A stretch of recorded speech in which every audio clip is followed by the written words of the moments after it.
नमस्कार, मैं जीत और आप देख रहे हैं ऑप इंडिया। अभी एक खबर आई है कि भारत सरकार ने 59 चीनी ऐप्स को जो एंड्रॉयड और iOS पे हैं उसको बैन कर दिया है। मैंने खुद चीनी कंपनियों में 2 चीनी कंपनियों में काम किया है और जो इसी तरह के ऐप्स बनाते थे, तो मेरा अनुभव जो है वो भी मैं वीडियो के दूसरे हिस्से में शेयर करूँगा और साथ ही उन लोगों पर भी बात करूँगा जो अभी ये भी सवाल उठा सकते हैं कि ऐप बैन करने से क्या होता है, वो ब्लॉक करने से क्या होता है, हमारे तो जवान मर रहे हैं, इस तरह की बात है। सबसे पहले जान लीजिए कि ऐप्स जो है ये कौन कौन ऐप हैं जो बैन हुए हैं, वो आपके स्क्रीन पे भी मैं डाल रहा हूँ और मैं सरसरी तौर पे आपको बताना चाहूँगा किस तरह के ऐप जो आप यूज करते हैं। इसमें सेल्फी लेने वाले ऐप हैं, शॉर्ट वीडियो बनाने वाले विगा वीडियो हो गया, टिकटॉक हो गया, क्वाई करके हो गया, उसके बाद फाइल शेयरिंग ऐप्स हैं, शेयर इट है, ES फाइल एक्सप्लोरर है, इस तरह की चीज़ें, वीडियो कॉल करने वाले ऐप्स हैं और सबसे ज़्यादा जो आपकी प्राइवेसी क्लेम करने वाले ऐप है जिसके नाम में ही प्राइवेसी है, जैसे DU प्राइवेसी है, और उसके बाद जो क्लीन मास्टर टाइप के ऐप हैं कि आपके फ़ोन को वो कहते हैं कि हम क्लीन कर देंगे उसको हम फास्ट कर देंगे, उस तरह के ऐप्स हैं। तो ये सारे ऐप जिसमें और ये सारे चीनी ऐप्स हैं जिसके ऊपर सरकार ने जो स्टेटमेंट दिया, अगर आप उसको पढ़ेंगे, उसको सुनेंगे तो आपको लगेगा कि सिचुएशन कितनी गंभीर रही है। और मेरा निजी अनुभव इन ऐप्स के साथ रहा है, तो मैं आपको दावे के साथ कह सकता हूँ वहाँ काम किया इस कारण से कि आपका डेटा जो है वो वाकई सुरक्षित नहीं होता है। और ये सारी बातें मैंने कई बार पहले लिखी भी हैं। टिकटॉक वाला जब इशू आया था तो उसके प्राइवेसी को लेकर मैंने लंबा एक लेख भी लिखा था। उसके अलावा कैसे आप एक UC ब्राउज़र मान लीजिए यूज करते हैं, वो किस तरह से मैनिपुलेट करता है आपके पूरे फ़ोन बिहेवियर को, वो उसको रीड करता है, वो आप जो भी टाइप करते हैं उसको रिकॉर्ड करता जा रहा है और वो कहाँ जाता है, वो सारी बातें हम करेंगे। और इससे पहले कि मैं आगे बढ़ूँ, मैं जो इंफॉर्मेशन टेक्नोलॉजी मिनिस्ट्री है उन्होंने जो लिखा है उस पर भी मैं थोड़ा सा चर्चा करना चाहूँगा। उन्होंने अपने बयान में कहा है कि ये सारे ऐप्स, और उन्होंने जो शब्द इस्तेमाल किए हैं कि ये सारे ऐप्स इंडिया की सॉवरेनिटी मतलब संप्रभुता पे, इंटेग्रिटी अखंडता पे, राष्ट्रीय प्रतिरक्षा, राष्ट्रीय सुरक्षा और पब्लिक ऑर्डर, सार्वजनिक जो लॉ एंड ऑर्डर है, उन सब पे एक खतरा बन के उभरा है और इसको immediately it is a matter of great concern, गंभीर चिंता का विषय है और इस पे इमरजेंसी मेजर्स लेने की आवश्यकता है। इमरजेंसी मेजर्स यही है कि इसको ब्लॉक करो और इनको भी सुनवाई का भी मौका ना दिया जाए। तो ये जो है इतना ग्रेव है क्योंकि कई ग्रुप्स थे जो कंप्यूटर हैकिंग में काम करते हैं, डेटा सिक्योरिटी में काम करते हैं, उन लोगों ने सरकार को काफ़ी समय से आगाह किया था और पता नहीं सरकार अभी तक क्या कर रही थी। नॉर्मली मतलब इसको एक तरह से कहा जा सकता है कि जब उधर बॉर्डर पे कुछ हुआ तो सरकार ने एक्शन लिया, लेकिन दूसरी बात यह भी है कि देर आयत दुरुस्त आयत, और बहुत ही कम ऐसे देश हैं जो इस तरह के ऐप्स को बैन करने की कुव्वत रखते हैं। तो आप इस तरह से भी देखिए कि इनको आप आर्बिट्रेरली बैन भी नहीं कर सकते, उसमें फिर तमाम तरह के इंटरनेशनल लॉज भी आ जाते हैं। गवर्नमेंट को अपना पक्ष रखना पड़ेगा। अगर चाइनीज़ गवर्नमेंट जो है उसके अगेंस्ट मान लीजिए इंटरनेशनल कोर्ट ऑफ जस्टिस में जाती है कि इंडिया ने अनफेयरली हमारे ऐप्स को बैन कर दिया, तो इंडिया के पास उतना डेटा होना चाहिए इस चीज़ को प्रूव करने के लिए कि ये जो चीनी कंपनियां हैं वो हमारे 130 करोड़ नागरिकों पे, सरकार का जो बयान है उसमें उन्होंने लिखा है कि 130 करोड़ नागरिकों के डेटा की सुरक्षा और उनकी प्राइवेसी, उनकी निजता जो है हमारे लिए बहुत ही चिंता का विषय है। और हम आज के समय में जबकि डेटा एक तरह से मनी हो गया, आपको कोई ब्लैकमेल कर सकता है।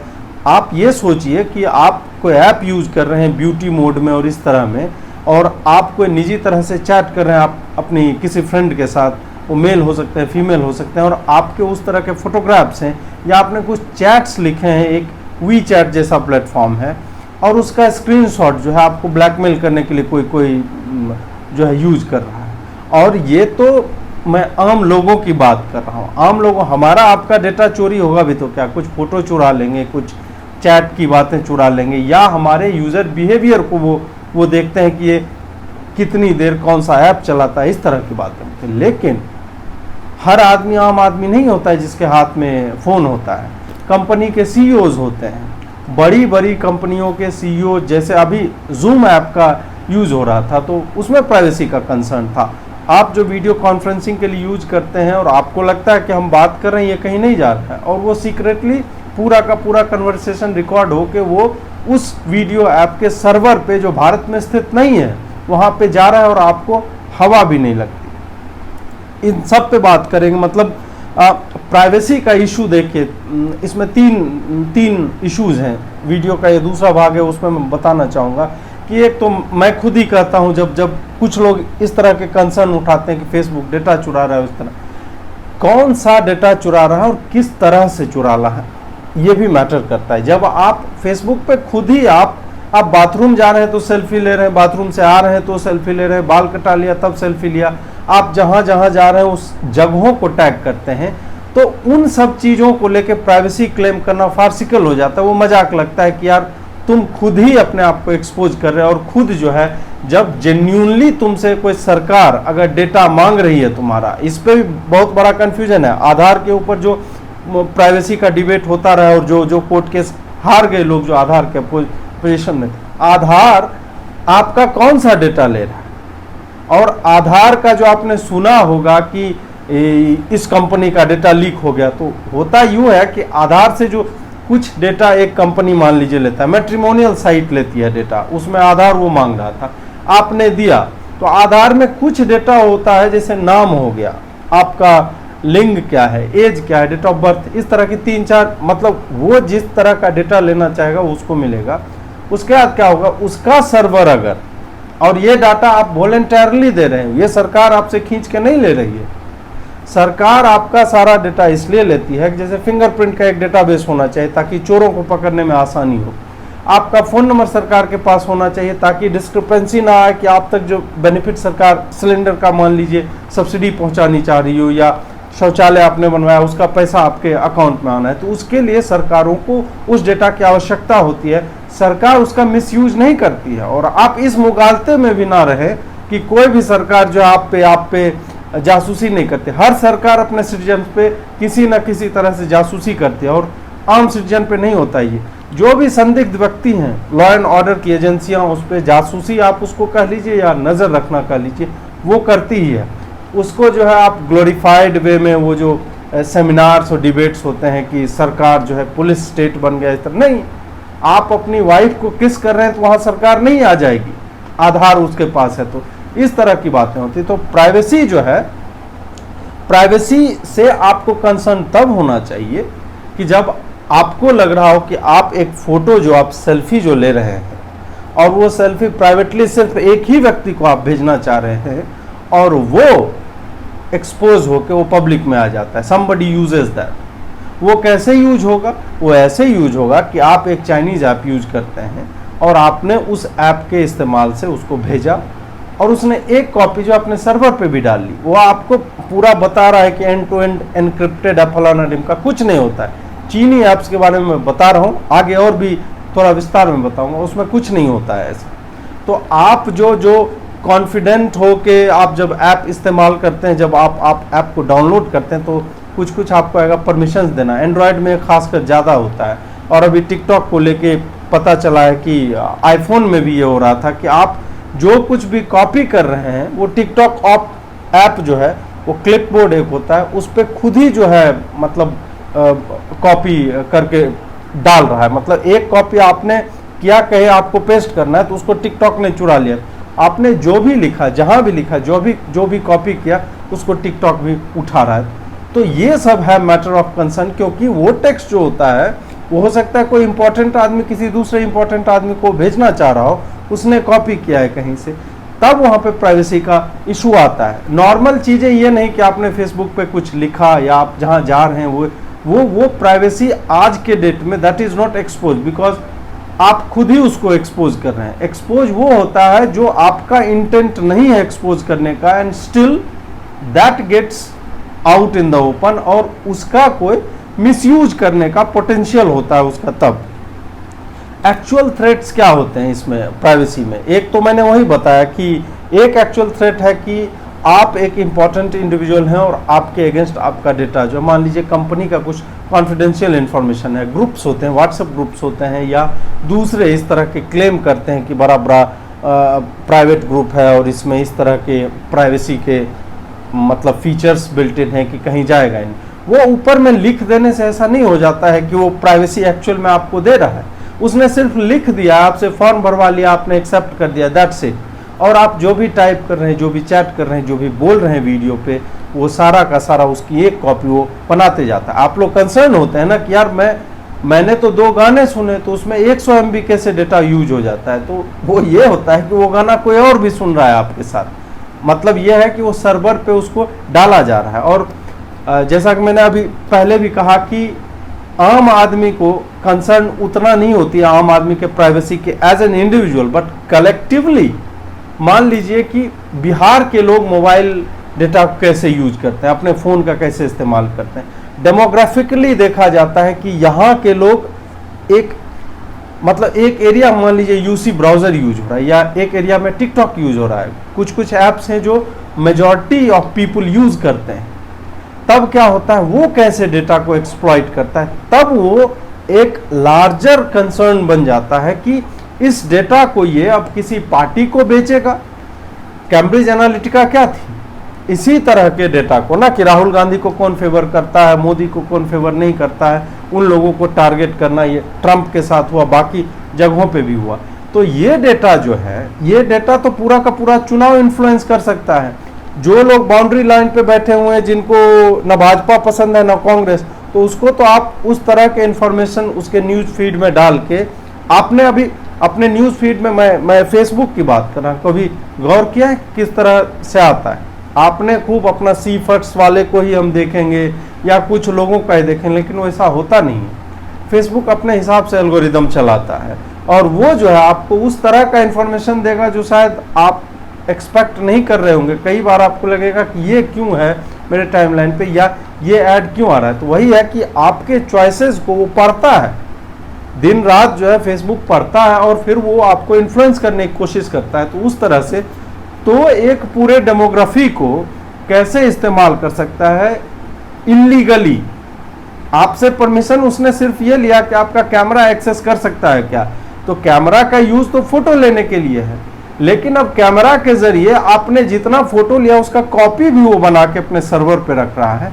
तो वो प्रॉब्लम है। आपने कैमरा यूज करने का दिया था परमिशन, फोटो की कॉपी बनाने का परमिशन आपने नहीं दिया था, या कैमरा जब ऑन है तो भी वो रिकॉर्ड करके अपलोड कर रहा है। तो इसी कारण जब आपको लगता है कि मैंने तो 10 MB का कुछ सुना है, 2 गाना सुना है, मान लीजिए विंक पे सुना या अमेजोन प्राइम पे सुना म्यूजिक पे, और ये 100 MB मेरा डेटा कहाँ चला गया, तो 100 MB वही हुआ कि somebody else is copying that data from your phone। तो ये मैं बहुत ही रूडिमेंट्री, बहुत ही लेमेंस टर्म में औसत लोगों को समझ में आने वाली बात कर रहा हूँ। ये थोड़ा और भी टेक्निकल होता है, जो टेक्निकल लोग हैं वो समझ जाएंगे, लेकिन मैं मानता हूँ कि मेरे दर्शक जो हैं इस तरह की इन्फॉर्मेशन भी जानना चाहते हैं कि किस तरह से आपको एक्सप्लॉइट किया जा सकता है। अब मैं बताना चाहूँगा कि मैंने जहाँ जहाँ काम किया है और उन दोनों के कई ऐप्स, उन दोनों कंपनीज के, एक है चीता मोबाइल और दूसरा है बाइट डांस, इन दोनों के कई ऐप्स इस लिस्ट में है।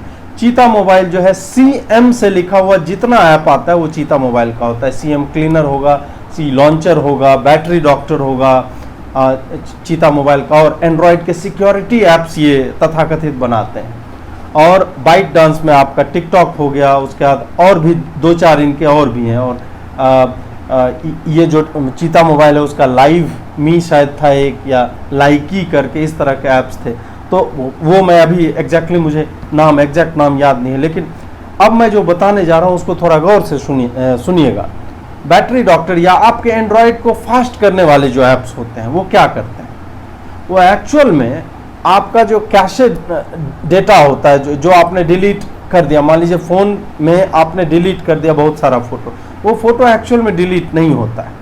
वो फ़ोटो आपके मेमोरी पे जो, और ये भी फिर से जो कंप्यूटर हार्डवेयर और ये सब जानते होंगे उनको पता होता है, जैसे आप हार्ड डिस्क में क्लीन करते हैं ना, तो वो डेटा वहाँ तब तक आपके डिलीट दबाने के बाद भी वहाँ पे रखा रहता है जब तक कि उसमें नया डेटा इतना ना आ जाए कि उसको छोड़ के भागना पड़े। आप इसको इस तरह से सुनिए, समझिए कि एक कमरा है और उसमें आपने जो है कुछ सामान रखा हुआ है, और उसमें कुछ सामान ऐसा है जो आपके टेबल पर रखा हुआ था, आप इस्तेमाल नहीं करते, तो आप टेबल से उतार के उसको कोने में रख देते हैं। कोने में रख के आप भूल जाते हैं कि वो कभी वहाँ पे था ही। तो उसी तरह से डिलीशन काम करता है कि वो कोने में नीचे में पड़ा रहेगा, दैट इज एक्चुअली वो कुछ स्पेस रखे हुए हैं, उसको आप रूम से जब तक बाहर नहीं करेंगे।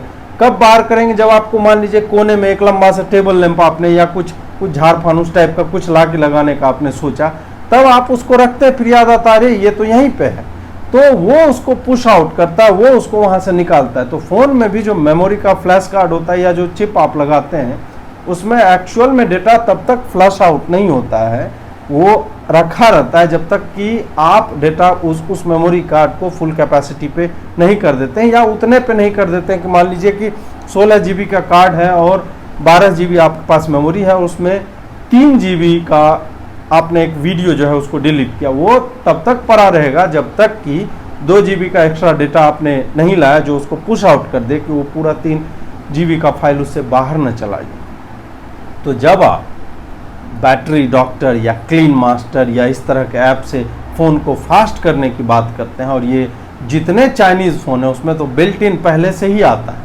और बाकी लोग कंसर्न भी हो जाते हैं कि यार मेरा फ़ोन जो है थोड़ा स्लो चल रहा है, तो मैं उस फ़ोन को फास्ट कर लेता हूँ। तो क्या करता है वो आपको दिखाएगा इतना कैशे में डेटा पड़ा हुआ है, मान लीजिए 1 GB 2 GB 612 MB, और ये आप हर 2-3 दिन पे करते हैं इस आशा में कि फ़ोन फास्ट हो जाएगा। वो उस डेटा को आपको दिखाता है और उस डेटा को वो चीन के सर्वर पे अपलोड करता है। अपलोडिंग कब होती है? जब आपका फ़ोन जो है इनएक्टिव है या रखा हुआ है ऐसे ही, और वो जो है इंटरनेट से जुड़ा हुआ है, तो वो लगातार डेटा बैचेज में जो अपलोड होता रहता है और ये आपको पता नहीं चलता। तो इस तरह से ये लोग डेटा लूटते रहते हैं एक तरह से। और इस डेटा में कौन कौन सा डेटा होता है, जब आप इंस्टॉल करेंगे तो आपसे पूछेगा, एंड्रॉयड में खास करके। अब आप ये सोचिए कि एक न्यूज़ का ऐप, मान लीजिए आपने यूसी न्यूज़ इंस्टॉल किया है, ठीक है, या न्यूज़ डॉग इंस्टॉल किया है, उसको इंस्टॉल करेंगे तो आपसे परमिशन क्या क्या लेता है कि आपका कॉन्टैक्ट्स वो देख सकता है, आपके SMS वो पढ़ सकता है, आपका फोटो का भी उसको चाहिए परमिशन, आपके कीबोर्ड पे आप जो टाइप करते हैं उसका भी परमिशन उसको चाहिए, और उसमें वो लिख देता है कि वो हर डेटा को वो पढ़ सकता है। और सकने और एक्चुअल में वो पढ़ के उसका एक कॉपी बना के अपने सर्वर पे भेजने में भारी अंतर है, लेकिन वो वही करते हैं। आप अपने क्रेडिट कार्ड का भी इंफॉर्मेशन जब डालते हैं तो 16 डिजिट का क्रेडिट कार्ड होता है, उसके बाद आप एक्सपायरी डेट डालते हैं, उसके बाद CVV डालते हैं।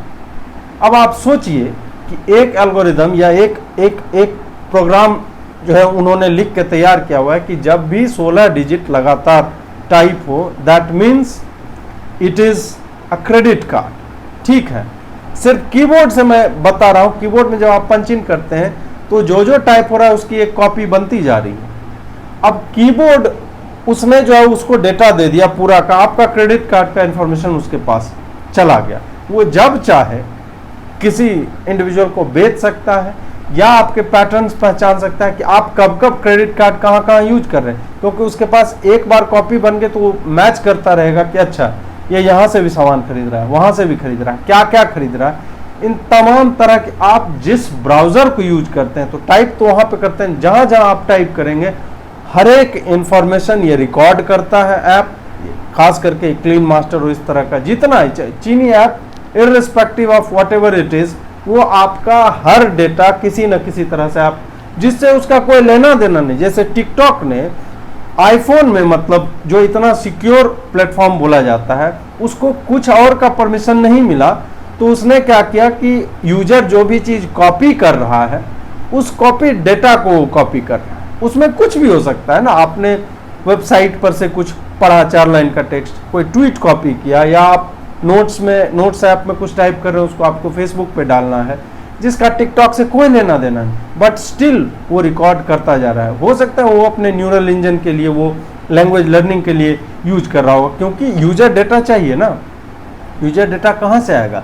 ट्रांसलेशन के सॉफ्टवेयर जो बनते हैं उसमें कहाँ से आएगा?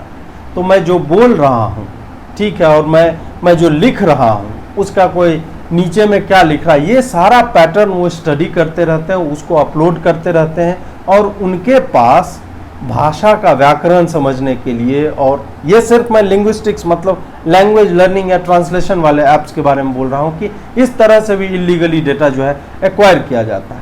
तो हर तरह के ऐप्स जो होते हैं, जैसे मैंने बताया आपको, वीडियो या फाइल शेयरिंग ऐप, वीडियो में तो आपने जो वीडियो बनाया वो तो आपने बनाया ही, उसे आपने अपलोड किया ही, वो तो ऑलरेडी उसके पास है। उसके अलावा भी वीडियो बनाते वक्त आप कैमरा का क्या यूज कर रहे हैं, आप क्या बोल रहे हैं, everything is getting recorded and uploaded. इस तरह के भी ऐप्स होते हैं।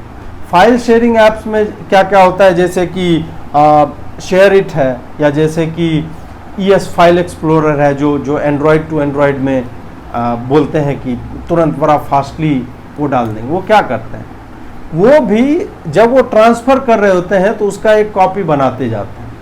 वो ऐप भी उस कॉपी को जो है कहीं पे और सर्वर पे अपलोड करेंगे। उन्होंने देख लिया कि ये कहाँ से कॉपी हो रहा है। आप ES फाइल एक्सप्लोरर है या शेयर इट है, उसमें क्या करते हैं, आपके गैलरी से कुछ उठाते हैं, आप गैलरी में पड़ा हुआ है कोई क्या क्या है, डॉक्स हो सकता है, वीडियो हो सकता है, MP3 फाइल्स मतलब गाने हो सकते हैं, ऑडियो फाइल्स हो सकती हैं, JPEG फाइल्स हो सकता है, इमेज का फाइल हो सकता है, PDF हो सकता है। तो जब आप उठाते हैं तो कहीं है ना उसकी एक कॉपी आपके डिवाइस में जो आप अपने मित्र को भेजना चाहते हैं। तो ये ऐप को आप एक्सेस देते हैं कि कॉपी करो तुम। जो ही आपने एक्सेस दिया तो वो याद कर लेता है, पाथ जो है उसको याद कर लेगा, और बाद में जब आपने एक्सेस हटा दिया, उस ऐप से भी डिलीट कर दिया, उस ऐप को भी आपने जो मल्टीटास्कर होता है उससे हटा दिया, उसके बाद भी वो लगातार वहाँ से धीरे धीरे बिट्स एंड पीसेज उठाता रहेगा, उसको अपलोड करता रहता है बैकग्राउंड में।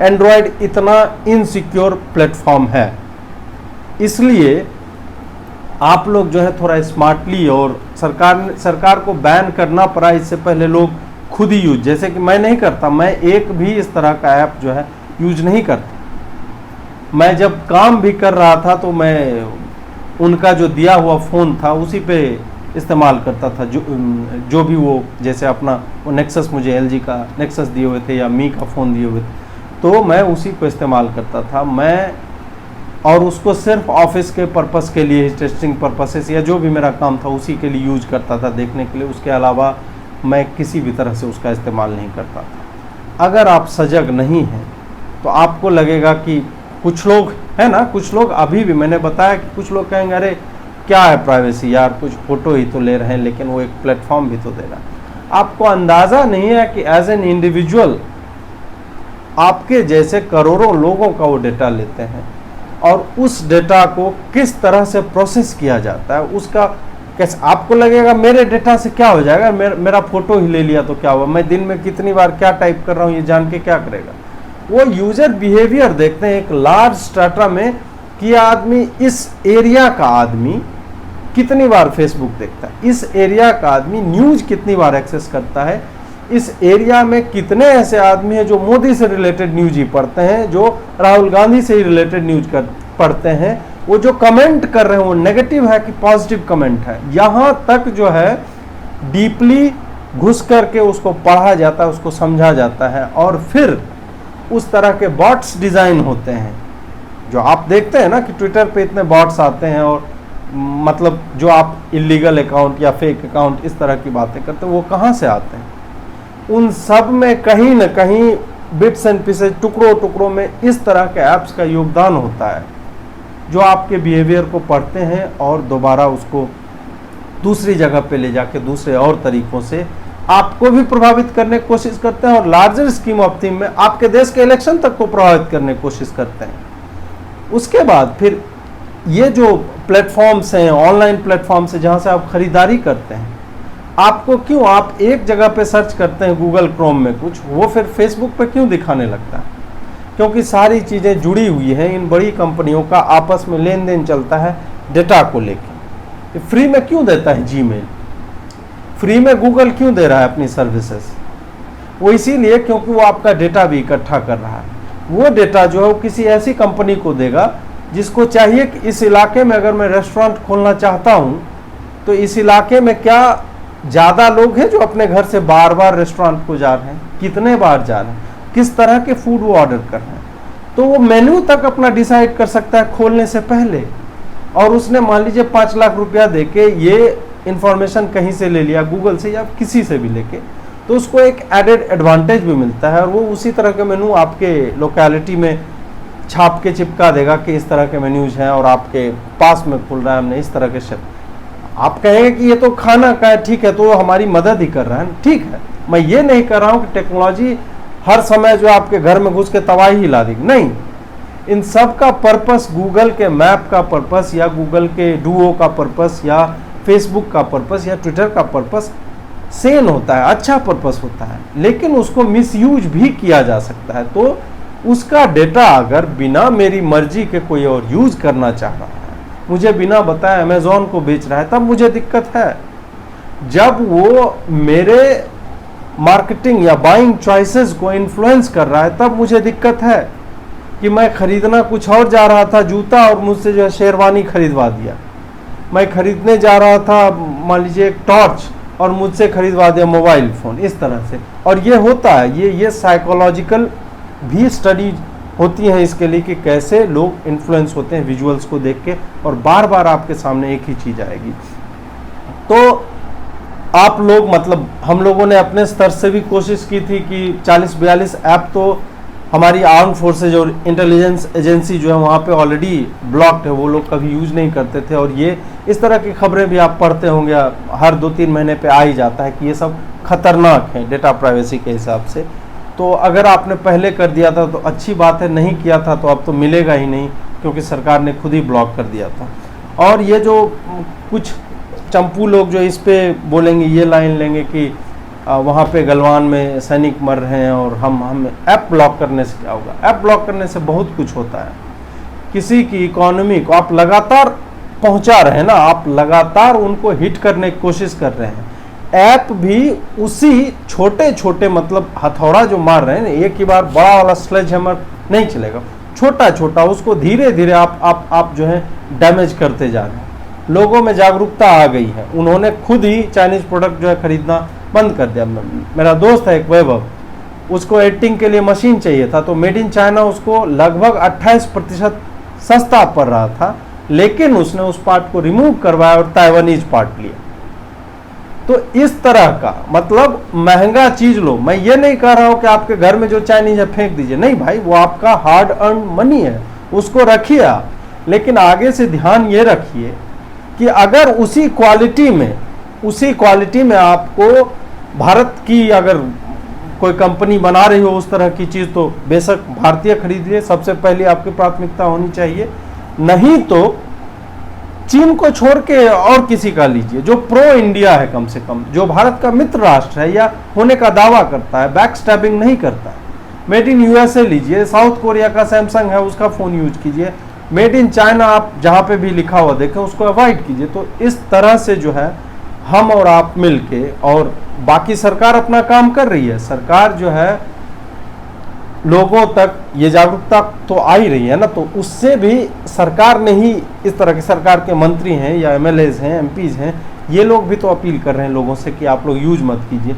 तो इसी तरह से हर इंडिविजुअल जब तक जागरूक नहीं होगा इन सब चीज़ों को लेके, तब तक हम ये लड़ाई, ये एक फ्रंट की लड़ाई नहीं है। और आप ये भी जान लीजिए कि युद्ध जो है आज के समय में लगभग असंभव है, युद्ध नहीं होगा। ये झड़पें हो जाएंगी लेकिन युद्ध नहीं होगा, क्योंकि सबको पैसा का कंसर्न है। तो जो बड़ी बड़ी इकोनॉमीज होती हैं, दे डोंट फाइट वही इकोनॉमिक लेवल पे ही होगा कि कैसे हम उनको पैसा ना दें। हम, ये तो हमारे हाथ में है ना, हम क्या खरीद रहे हैं नहीं खरीद रहे हैं, ये सब करते रहिए। और ये बहुत ही अच्छा डिसीजन लिया है सरकार ने, देर से लिया है लेकिन लिया है। और एक सरकार के लिए इस तरह का डिसीजन लेना बहुत कठिन होता है, फिर भी लिया है, तो उसके लिए साधुवाद देना चाहिए सरकार को। आगे इस पे और भी कुछ आएगा तो हम बताएंगे आपको, और जुड़े रहिए और लगातार लाइक शेयर और सब्सक्राइब कीजिए। आप लोगों ने थोड़ा देखना भी कम कर दिया है, तो वो भी मेरा एक कंसर्न है। मैं आशा करता हूं कि आप मेरे वीडियोज़ को, ऑफ इंडिया के वीडियोज़ को और लोगों तक पहुंचाइए, व्हाट्सएप में शेयर कीजिए, बाकी जगहों पे शेयर कीजिए। जुड़ने के लिए बहुत बहुत आभार आपका। नमस्कार।